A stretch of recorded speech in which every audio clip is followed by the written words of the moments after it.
ఇది భగవద్గీత. దమ్ములను దాటొచ్చు. బాలీవుడ్ బాక్సాఫీస్ వద్ద రికార్డుల వేట మొదలు పెట్టడానికి సిద్ధమవుతున్నారు పవర్ స్టార్ పవన్ కళ్యాణ్. గబ్బర్ సింగ్ వంటి ఇండస్ట్రీ హిట్ తర్వాత దర్శకుడు హరీష్ శంకర్ పవన్ కళ్యాణ్ కాంబినేషన్ లో వస్తున్న చిత్రం కావడంతో ఉస్తాద్ భగత్ సింగ్ పై అంచనాలు ఆకాశాన్ని తాకుతున్నాయి. తాజాగా ఈ సినిమా సెన్సార్ కార్యక్రమాలకు సిద్ధమవడం మరియు విడుదల తేదీ దగ్గర పడుతుండటంతో చిత్ర యూనిట్ ప్రమోషన్ల జోరు పెంచింది. మొదట ఈ చిత్రాన్ని 2026 మార్చి 26న విడుదల చేయాలని నిర్మాతలు భావించారు. అయితే యష్ నటించిన టాక్సిక్ సినిమా వాయిదా పడడంతో ఉగాది పండుగను పురస్కరించుకుని ఈ సినిమాను ఒక వారం ముందే అంటే మార్చి 19, 2026న ప్రపంచవ్యాప్తంగా విడుదల చేస్తున్నట్లు అధికారికంగా ప్రకటించారు. ఇందాక విన్నది భగవద్గీత. ఇది భగవద్గీత. ఈ వార్త పవన్ కళ్యాణ్ అభిమానుల్లో కొత్త ఉత్సాహాన్ని నింపింది.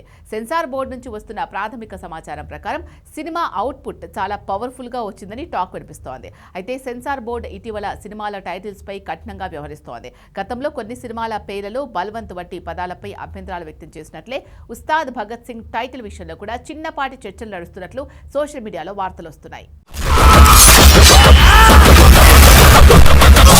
కాకపోతే మేకర్స్ అన్ని జాగ్రత్తలు తీసుకుని క్లీన్ సర్టిఫికెట్తో లేదా ఆశించిన సర్టిఫికెట్తో సినిమాను బయటకు తీసుకురావడానికి ప్రయత్నిస్తున్నారు.